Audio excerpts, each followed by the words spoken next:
Topic रहस्य, मौत या murder. Hindi suspense story. Mumbai में अर्जुन नाम का एक डिटेक्टिव रहता था। वह बहुत ही चालाक और निडर था। वह हर केस को इजीली सॉल्व कर देता था। अर्जुन के साथ श्वेता और नेहा भी रहती थीं। तीनों साथ मिलकर बड़े से बड़े केस को सॉल्व कर देते थे। एक दिन विनोद नाम का एक आदमी सुबह 9 बजे अर्जुन के ऑफिस में घबराता हुआ आता है और कहता है, विनोद, डिटेक्टिव अर्जुन सर, मैं विनोद हूँ, बिजनेसमैन मुकेश का बेटा हूँ।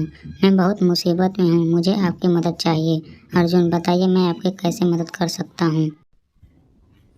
विनोद, मेरे पापा की अचानक आज हार्ट अटैक से डेथ हो गई है। मेरे पापा हार्ट अटैक पेशेंट थे, लेकिन मुझे लग रहा है उनकी मौत नहीं हुई है, उन्हें मारा गया है। पर मेरे पास इसका कोई सबूत नहीं है, इसलिए मैं पुलिस के पास नहीं जा सकता। और मुझे मर्डर का शक इसलिए है क्योंकि 2 दिन पहले उन्हें किसी ने फ़ोन कर धमकी दी थी। फिर अर्जुन अपनी टीम श्वेता और नेहा के साथ विनोद के घर आया। वहां जाकर तीनों सारे घर की जांच की। तीनों ने घर का एक एक कोने की जांच की। कुछ देर बाद श्वेता ने डिटेक्टिव अर्जुन से कहा, श्वेता सर, यहाँ सब कुछ देखकर एक नेचुरल डेथ लगती है, क्योंकि दरवाजा अंदर से बंद था, आने जाने का कोई दूसरा रास्ता भी नहीं है। मौत की वजह भी हार्ट अटैक है, जो नेचुरल है, लेकिन यह मर्डर है तो कैसे? अर्जुन, आसान है। नेहा, तुम गेट की कुंडी को चेक करो। अगर कुंडी लोहे की है तो यह मर्डर है, और नहीं है तो नेचुरल डेथ है। Neha, okay sir. सर, कुंडी लोहे की है। अर्जुन, ओके, मतलब मुकेश का मर्डर हुआ है। अब मैं मर्डर और कुंडी का रिलेशन समझा देता हूँ। एक बहुत ही पुराना और फेमस तरीका है जिसमें चुंबक से लोहे की कुंडी को सरका कर बंद कर सकते हैं, वो भी बिना कमरे में आए। और दूसरी बात यह है कि मौत की वजह तो हार्ट अटैक है, तो इसका मतलब है फर्श पर गिरे गिलास की, इसमें जो पानी था उसमें ग्लूकोज और ड्रग मिलता है जो हार्ट अटैक फील कर देता है। अर्जुन, इससे एक बात तो साफ है कि यह एक मर्डर है, और खूनी भी यहीं मौजूद है, क्योंकि खूनी घर के दरवाजों के बारे में और मुकेश जी के डेली रूटीन के बारे में अच्छे से जानता था, इसलिए जो भी होगा जल्द पकड़ा जाए। श्वेता, लेकिन सर, हमारे पास कोई क्लू भी नहीं है, तो पता कैसे चलेगा? मुझे तो कुछ समझ में नहीं आ रहा है। अर्जुन, अपने आप पर विश्वास रखो, हम इस केस को सॉल्व करके ही रहेंगे। फिर तीनों जांच में और तेजी कर देते हैं। तीनों जी जान से इस केस को सॉल्व करने में लग जाते हैं। फिर विनोद का कॉल आता है। विनोद, हेलो अर्जुन सर, मैं विनोद बोल रहा हूँ। मुझे अभी अभी एक चिट्ठी मिली है जिस पर लिखा है तूने डिटेक्टिव अर्जुन को बुलाकर बहुत बड़ी भूल कर दी है, इसलिए अब तेरा टाइम खत्म। अर्जुन सर, मुझे बहुत डर लग रहा है, वो मुझे मार देगा, प्लीज़ जल्द कुछ करो।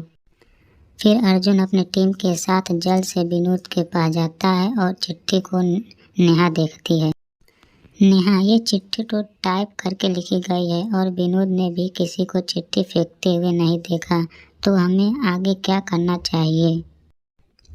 अर्जुन, हमें माली सुरेश के पास जाना चाहिए। ये चिट्ठी उसी ने ही लिखी है, क्योंकि इसमें से क्लोरीन की स्मेल आ रही है, जिसका इस्तेमाल स्विमिंग पूल में किया जाता है, और स्विमिंग पूल की सफाई सुरेश ही करता है। फिर सब माली सुरेश के घर चले जाते हैं। वहां जाते ही उन्होंने देखा कि मालिक खुद को गोली मारकर आत्महत्या कर ली है, और पास में एक रिकॉर्डर भी मिला जिसमें उसने अपनी बात रिकॉर्ड की है। उस रिकॉर्डर को ऑन करके सभी सुनते हैं। उस रिकॉर्डर में माली सुरेश बोलता है, मैं सुरेश हूँ, मुकेश साहब ने मुझे चोरी करते हुए देख लिया था, इसलिए मैंने उनकी हत्या कर दी है, और हत्या के अफसोस के कारण मैं आत्महत्या कर रहा हूँ। फिर सभी यह सुनकर शॉक में पड़ जाते हैं। तभी अर्जुन कहता है, अर्जुन, ये सुसाइड नहीं है, माली का मर्डर हुआ है। मेरे ये कहने के 2 कारण हैं। पहला कारण है, रिकॉर्डिंग में इसकी आवाज़ सुनकर साफ पता चलता है कि वो नशे में है, लेकिन ये कोई बाटल या गिलास नहीं है। और दूसरी वजह है, अगर माली गोली लगने के कारण मर गया तो रिकॉर्डिंग किसने की? अर्जुन, इन सब का एक ही मतलब है, माली की बात किसी दूसरी जगह रिकॉर्ड की गई है, और वहाँ चली गोली से माली की मौत नहीं हुई है। माली सिर्फ एक मोहरा है हमें गुमराह करने के लिए।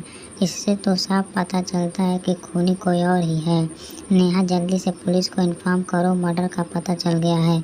मर्डर मुकेश जी के नौकर ने किया है। उसके बाद अर्जुन सारे सबूतों के साथ नौकर को गिरफ्तार करवा देता है। Vinod, thanks detective Arjun. मैं जानता था आप खूनी जरूर पकड़ेंगे, पर आपको कैसे पता चला कि नौकर ही खूनी है? अर्जुन, मुझे ड्राइवर पर शक तब हुआ जब मैं तुम्हारे फ़ोटो एल्बम देख रहा था। उसमें ड्राइवर की वाइफ को देखा। उसकी वाइफ ने पार्टी फंक्शन में काफ़ी ब्रांडेड कपड़े पहने और गहने, और साथ ही हाथ में 3 लाख रुपए की कीमत का बैग। अर्जुन, मैं जब उसकी इतनी महंगी वेशभूषा की छानबीन की तो पता चला कि ड्राइवर के बैंक अकाउंट में बहुत बड़ी रकम है, और खोजने पर पता चला कि वो सारे पैसे आपके पापा मुकेश जी के ब्लैक मनी के पैसे हैं। उन्होंने इनकम टैक्स से बचने के लिए पैसे ड्राइवर के अकाउंट में डाल दिए। ड्राइवर उन सारे पैसे को हथियाना चाहता था, इसलिए मुकेश जी को मार दिया और नेचुरल डेथ दिखाने की कोशिश की। अर्जुन, अगर ये सुसाइड या मर्डर होता तो जांच होती और सारा पैसा पकड़ा जाता, लेकिन जब उसने देखा कि मैं मर्डर कर चुका हूँ तो उसने दूसरी चाल खेली। मालिक को अपने घर पर शराब पिलाकर बातें रिकॉर्ड कर ली, और इन सब का अहम सबूत मिला ड्राइवर के घर में लगे झूमर से। अर्जुन, मैं जब ड्राइवर के घर पूछताछ के लिए गया तो मुझे एक आवाज़ आई जो मालिक की रिकॉर्डिंग और मुकेश जी के फ़ोन के बैकग्राउंड में थी, जो हवा के कारण और झूमर में आ रही थी। बस इतने सबूत काफ़ी थे उसके लिए। धन्यवाद। Please like and subscribe.